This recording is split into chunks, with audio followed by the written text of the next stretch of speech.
Hey everyone, welcome back to the BVTV channel, and today's topic in Dead by Daylight is going to be none other than another survivor backstory, and this time we're going to be focusing on Yui Kimura. So with that being said, let's get right into it. Despite her traditional upbringing, Yui Kimura raised scooters in her hometown of Haida, where she earned the reputation of being able to do the impossible with very little. Her father did his best to steer her away. That's kind of funny. From what he believed to be masculine pursuits, but her grandmother secretly shared her grandfather's engineer manuals and notes on cars and motorcycle engines. Yui read her grandfather's manuals and learned fast. She was able to not only maintain her scooter, but she modified the engine so that she could compete with older boys on motocrosses. I'm not sure about this. I gotta agree with the grandpa. This may not be safe for her at this point. She's like, what, a little child, I think, at this point? With her grandfather's good luck hachimaki wrapped around her arm, she raced local boys who, unable to keep up with her, worked together to orchestrate her defeat. No luck for them, Yui outmaneuvered them at every turn and became a sensation to all her friends. So the one thing I find really cool about this is already you see the ties of the grandpa saying, nah, that's not really cool for her. The grandma actually secretly having those passions, bring it down to you, which I think is really cool. You see like the passing, the hand down, I guess. I think that's what it's called. Of giving that to like the child that from like the elder, so to speak. Like typically what I think, and anyone who has a family, or even if you're the kid in the family, I think your dad or mom or aunt, whatever the case may be, is gonna actually there's gonna be something to be handed down to you from them, whether it's knowledge or wisdom or a watch, so to speak. It's gonna have some type of sentimental value that'll help you out later on, at least be there for you. You guys get what I'm trying to say. I don't really have the best wording for it because I'm trying to think of the right word, and it's not like popping up inside my head, which stinks right now. But I'll watch it come to me after the fact. After I complete this video, watch it come after me then. But the really cool thing I want to actually mention is that she is like a dominant racer, which is really cool. That of course, her whole character is based on the racing and stuff, but.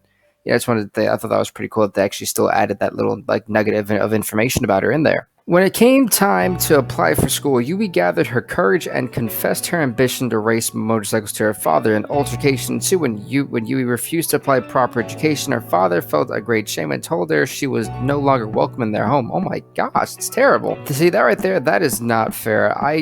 I think that's a bit too much there on the dad's part. I think he could have been a little bit more lenient to the fact his daughter liked cars. It's a great career to get into. He could have life-altering injuries, but still, chase your dreams. Make them a reality. Seriously, and I think that's what her dad should have told her. But who am I to judge, right? With a heavy heart, Yui left Nagoya with the blessings and savings of her grandmother. Oh, okay, this is not looking. I'm not sure if I like where this story is heading right now, because that means what would happen. I want to know more about the grandmother. I feel like I wish they would have elaborated a little bit more on the grandma, but let's go on to Nagoya.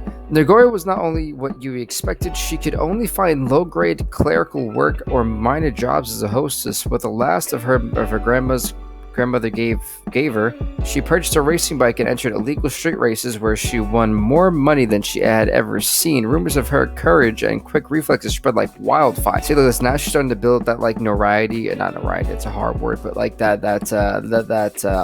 fame, I guess, so to speak. She's gonna be noticed. I think this is where we see her take a super freaking jump in. I think this is where it's going to go for the better, hopefully speaking. Soon, she had an unofficial retinue of women motorcyclists. I've never seen the word before. Of motorcyclists wearing Yui's signature pink, and along with a gang following her, Yui realized she had a stalker following her in the shadows. What in the world? It's kind of nasty. Not even nasty. It's actually just kind of weird. When I hear the word stalker, I get very it's just such an uncomfortable word, uncomfortable feeling that you realize that you have a stalker.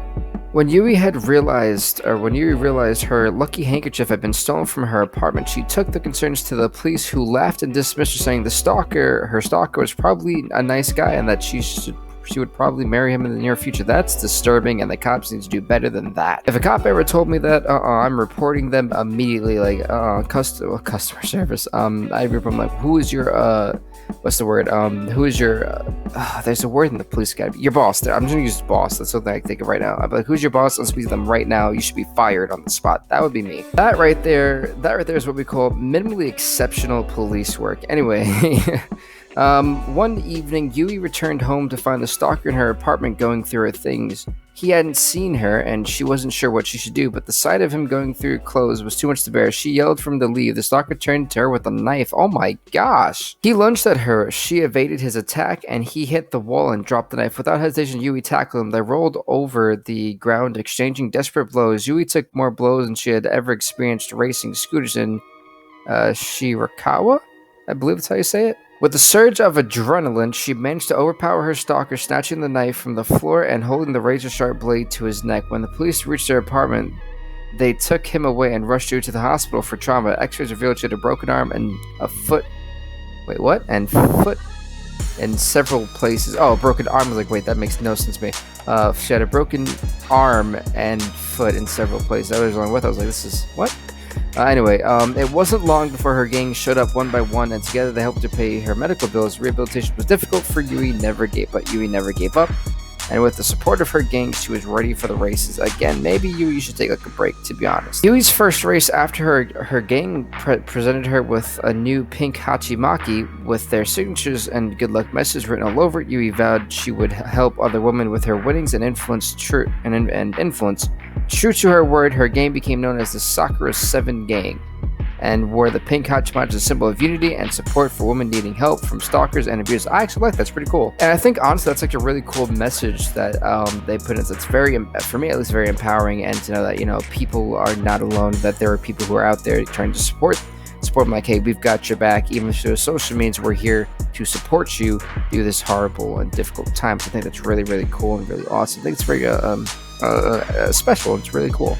The Sakura 7 grew beyond 7 members, and Yui's signature pink became synonymous with women's empowerment. At street races, women would line up in droves to support her. After winning 7 straight races in a row, she attracted the attention of the sponsor. This is where it gets really good. I like this. And I also want to put out, I actually don't read these until I actually do it with you guys. So basically, you're getting my first impressions of honestly how I feel about the story and how this could relate. But so far, I think I've done a decent job at that so far in the story. But alright, back to the story, shall we? She not only earned a spot at the All Japan Moto Championship, but the youngest woman to race and win in the prestigious event. Her sponsor soon tripled. So too did her gang. But everything came to a staggering halt at the illegal TK3, the Toyota Kick 300 street races. I love how this is illegal. Oh, I said Toyota. It's Tokyo Kick 300. There you go. I was like, wait, why is Toyota doing the event if it's illegal? I was like, big question mark, folks. Let's answer that one. Obviously, I was wrong because, you know, it's 11:45 for me in the morning, and apparently I cannot read at this time, it looks like. Oh, how wonderful. But anyway, Yui was leading the race until she entered an unnatural fog that seemed to have appeared from nowhere. Baffled and confused, she stopped her bike and dismounted. It wasn't long before she realized she wasn't in Tokyo anymore. See, the sad part about this, if you guys seen the trailer or the in-game thing when it came out, you obviously know once she got off the bike, she ran to the Oni, and the rest was history. Now, this is a great way of tying in the entity. I don't know. Here's the thing. Why would the entity want her? Like, what did she... That's what was the key thing for... Why did the entity want her? She didn't do anything wrong. I don't think she did. And on top of that, she, again, seemed like a really generally awesome and cool person. So my big question that's left me with the story is, what does the entity want? What did the entity see in Yui Kimura that was enough for her to be a survivor in its realm? And on top of that, I also want to talk about, you know, the rest of tying this back into reality. This story right here is a great example of a lot of ups and downs. And she, at first, wasn't, you know, liked in her household because of what she loved and her passion. And there's only one person who supported her, and because of that, that's also why she got kicked out too. But the only, I guess, decent side is that she made a living for herself with barely nothing, and she turned it into success, a following, and, you know, all these adoring people who really cared for her and helped her pay through difficult times, which is really cool because you don't really see that nowadays. And it's great to see that it's, at least at some point, there is still, quote unquote, the milk of human kindness. And if you don't know what that is, it's actually a quote from Shakespeare. And also, if you play Fallout 4, the milk of human kindness is a mission you kind of not really necessarily do it strong, but it's kind of the reason why he follows you in that game. Yeah, at least he's an available companion to find the milk of human kindness. It's kind of a little spiff on Shakespeare's quote. But as I keep diverting onto multiple different topics here, I think we kind of knocked one out the park. So with that being said, everybody, if you actually did like this episode, please do leave a like, leave a comment, subscribe to BVTV, and stay off the hook. See you later, everybody. Stay off the hook.